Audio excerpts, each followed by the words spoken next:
Yeah, ẹ káàárọ̀ o, ẹ káàsán. Ẹ kálẹ́ akúdédé àsìkò tá a wà yìí. Gẹ́gẹ́ ṣe orúkọ tèmi ni Alhaji Shakirullah Adébáre Ọ̀kanlọ́mọ, Emir of Washington DC. Nípa ọ̀rọ̀ tó ń lọ ní agboolé àwọn national. Ẹlẹ́mi lè mọ̀ pé Ọ̀kanlọ́mọ kí ló tún kàn ẹ́ pẹ̀lú àwọn national. Ó kàn mí, ọmọ kí mi kì í fọ̀rọ̀ mi bò. O lè wò pé àǹfààní ẹ kí ló pin ẹ ó tọ́ ni, ṣùgbọ́n ó mọ̀ pé ìgboro mo dàgbà sí. Ọ̀rọ̀ yẹn dẹ̀ kàn mí, kò dẹ̀ sí nǹkan tó burú jù mbẹ̀ tó yẹ àǹfààní man azana dina wàdúnìyà ìzá èjìtámà ó ní lábára kan lá òfin dúníà bìlàdíìnì. Àǹfààní man azana dina kí ló fi ń da tó kíyàn jẹ́ àfà, kíyàn mọ̀ nípa ẹ̀sìn Ọlọ́run wàdúnìyà kó tó wá mọ nǹkan tó ń ṣẹlẹ̀ nínú ayé. Ó ní lábára kan lá òfin dúníà bìlàdíìnì, ṣùgbọ́n nǹkan tí ò dá ni pé kíyàn wá wà nínú ayé kó wá kó gbọ́ ayé yìí kó má wà ní ẹ̀sìn àdánwò nìyẹn. Ọlọ́run ní kíyàn má mọ̀ ń pa ohun tó ń ṣẹlẹ̀ nínú ayé. Sódà tọwọ́ tó ń ṣẹlẹ̀ nípa ọ̀rọ̀ àwọn national, pé last time tí mo post nípa fídíò yẹn, Alhaji wa Tajudeen Baruwa tí wọ́n jẹ́ national president tẹ́lẹ̀ ni, torí pé tẹ́nà wọn ti tán báyìí lénìí ní tẹ́nà wọn tán. Ilé ẹjọ́ dẹ̀ ti dá wọn, ó ti sọ fún wọn tẹ́lẹ̀ wípé for now kí ẹnikẹ́ni tó lè fi rẹ̀ sórí ipò yẹn padà gẹ́gẹ́ bí constitution ẹgbẹ́ yẹn, òun ni pé wọ́n gbọ́dọ̀ ṣe convention yẹn la mọ̀ sí primary election. The more tí yẹn bá ti ní opponent tó takò yàn pé èmi náà ní interest nínú ipò yìí o, ẹ gbọ́dọ̀ ṣe primary election as a convention. A dẹ̀ mọ̀ pé Alhaji wa Agbede àwọn ni vice tẹ́lẹ̀, àwọn náà dẹ̀ sọ pé ipò yìí ó wùn mí, ṣèdájọ́ díje fún ní 2019 ni tí wọ́n lọ ṣe convention yẹn lóṣogbo ńgbà yẹn kó tó di pé ó já mọ́ Tajudeen Baruwa lọ́wọ́. Ṣùgbọ́n Agbede àwọn náà another 4 years tá tún fẹ́ lọ yìí, because a mọ̀ pé slot yìí south ló ní for now. Ọdún mẹ́jọ ni south máa ṣe ọdún mẹ́jọ, north náà máa ṣe ọdún mẹ́jọ, so that another 4 years tí ó yẹ pé àwa south láti ní yìí. Agbede náà wọ́n sọ pé àwọn náà ní interest, ìyẹn ló fà á tó já sí pé wọ́n gbọ́dọ̀ lọ ṣe convention. Ilé ẹjọ́ ṣe ti dá wọn lákẹ́ pé kí Alhaji Tajudeen Baruwa kó má ṣe any inauguration pé òun ni another 4 years president. Ìyẹn la sọ ní last time, but to our surprise akọ̀rí fídíò kan tó kàn já ìròyìn níjẹ tàbí jẹ ní pé Alhaji Tajudeen Baruwa máa ti para pé rẹ̀ ní national president again ni o. Ìyẹn náà ló fà pé òkè tó bá rí bẹ́ẹ̀ Agbede náà bá dìde, èmi kìíní yìí kàn, èmi náà ní interest. Adẹni ká ṣe convention primary, òun sá fún convention. Ṣé bí bàtà kọ́kọ́ ṣe convention lákọ̀ọ́kọ́ òun ló jáwé olúborí. Káàdẹ̀ tó ṣe another convention sí ó bá sá fún convention tó ló mọ̀ pé game yẹn ti change. Lẹ́sẹ̀ lọ ṣe kangaroo inauguration, wá ṣe ní south, ẹ lọ ṣe ní north lọ́hùn. Okay, Agbede náà bá dìde, àwọn náà tún ṣe another inauguration lénìí.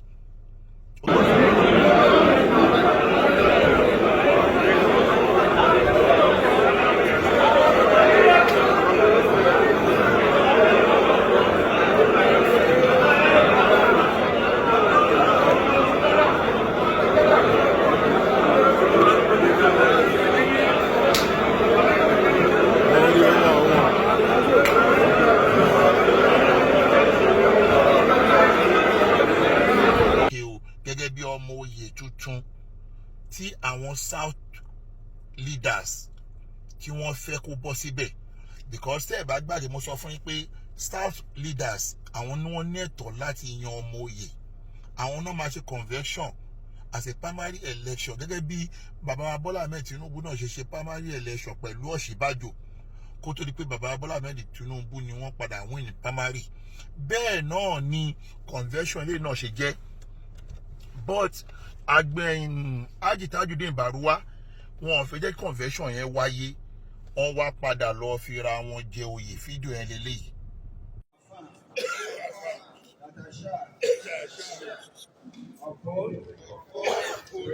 If they take India, if they smoke Igbo.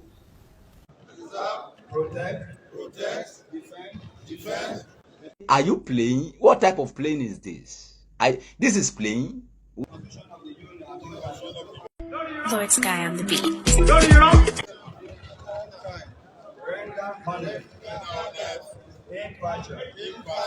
Alákìísà ń jó lóru, bó pẹ́ ilẹ̀ á mọ́ lọ́la. Alákìísà ń jó lóru.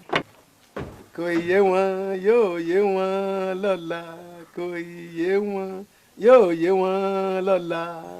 Fídíò ẹ̀ kọ́kọ́ rí yẹn tẹ́pọ̀ lọ fi ra wọn jẹ oyè yẹn ṣùgbọ́n nísìn Tajudeen Agbede náà àwọn náà tún wá tún ṣe inauguration lé ní fídíò tí wọ́n náà tún lè lé.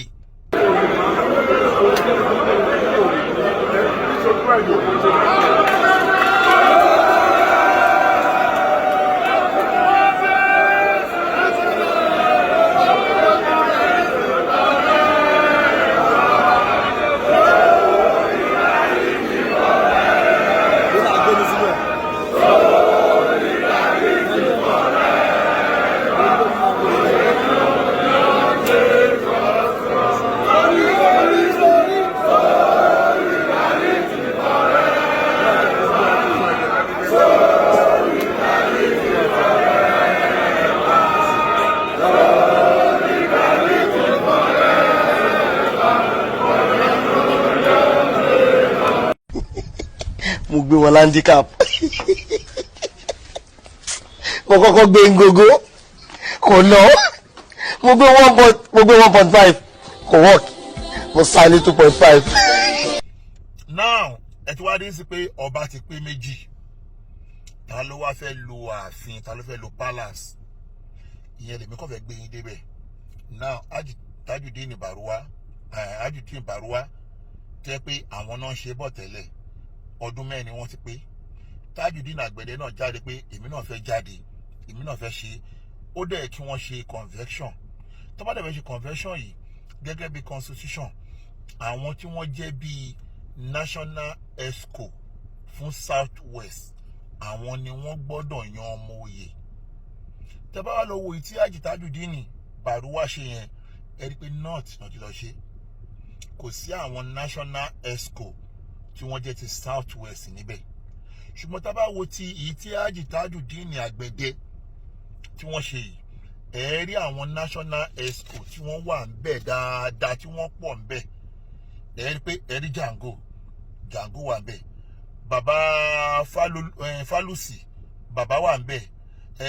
Ìyá Lamboye ìyá tó ń pè ní ilé Mboye yẹn kò tó mọ̀ pé ìyá yẹn àgbà ọ̀jẹ̀ ní inú ọ̀rọ̀ national ìyá yẹn wà ńbẹ̀.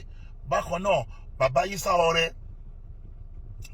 Ọrẹ inú àwọn national àwọn náà wà ńbẹ̀.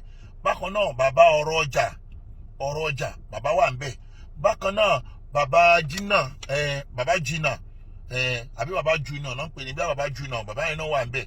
Gbogbo àwọn tó wá jẹ́ national àwọn tó jẹ́ chairman gbogbo all state branch chairman fún NURTW gbogbo wọn ni wọ́n wà lọ́dọ̀ Tajudeen Agbede lẹ́ni.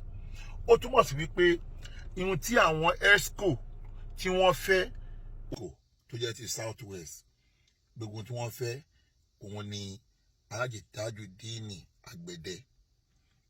Tajudeen Agbede òun gbogbo wọn support gẹ́gẹ́ bí convention tó yẹ kó wáyé láàrin àwọn méjèèjì tí Baruwa ń sá fún. Àwọn exco south west Agbede ni wọ́n fẹ́. Agbede ni wọ́n fẹ́ so that gbogbo tí Baruwa lọ ṣe ní north yẹn ò sí lára ẹ̀. Tẹ́ bá dẹ̀ wòye tí wọ́n ṣe ní tí Tajudeen Agbede ṣe ẹ rí pé àwọn èèyàn náà tún wá láti north. Àwọn èèyàn wá láti north gbogbo àwọn exco north náà tún wá síbẹ̀. So ó túmọ̀ sí pé Tajudeen Agbede òun ló sì wà lórí track báyìí. Ó ti yé mi o. Ó ṣẹ̀ṣẹ̀ yé mi ni. Bá wá rí bó ṣe rí yìí ẹ dákun èmi ò sí ní position pé máa dájọ́. Ìwọ náà ò sí ní position pé máa dájọ́. Ṣùgbọ́n ilé ẹjọ́ ló kù tó máa wá wò pé okay ta ni ó nẹ́tọ̀ sí oyè yìí gangan. Ta ló nẹ́tọ̀ sí oyè yìí gangan. Ẹ dẹ̀ má gbàgbé wípé Labour Congress ló wà. Under Labour Congress ló wà. ẹ̀dẹ̀ mọ́ kò sí wọ́n ta fẹ́ ṣe Nàìjíríà kò sí bí àṣẹ nítọwọ́ òṣèlú bọ̀ adẹ̀mọ̀ pé òṣèlú tó kọjá yìí tí bàbá wa Aṣíwájú Bọ́lá Ahmed Tinubu tó ń ṣe president fún wa yìí a mọ àwọn tí Tajudeen Baruwa ṣiṣẹ́ fún a mọ̀ pé àwọn PDP lọ ṣiṣẹ́ fún because èmi kò sẹ́rì kó sọ̀rọ̀ lè mi òun ní fídíò wọn lélẹ́yìí.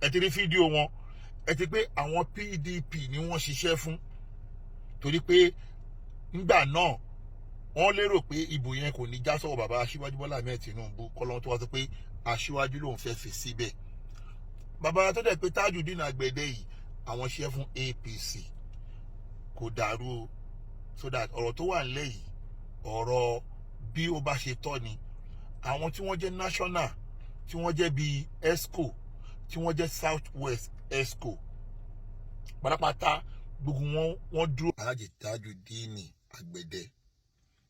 Tajudeen Agbede ohun gbogbo wọn support gẹ́gẹ́ bí wọ́n ti pé méjìlá ààfin sìn ta ló máa padà wá di president wash out.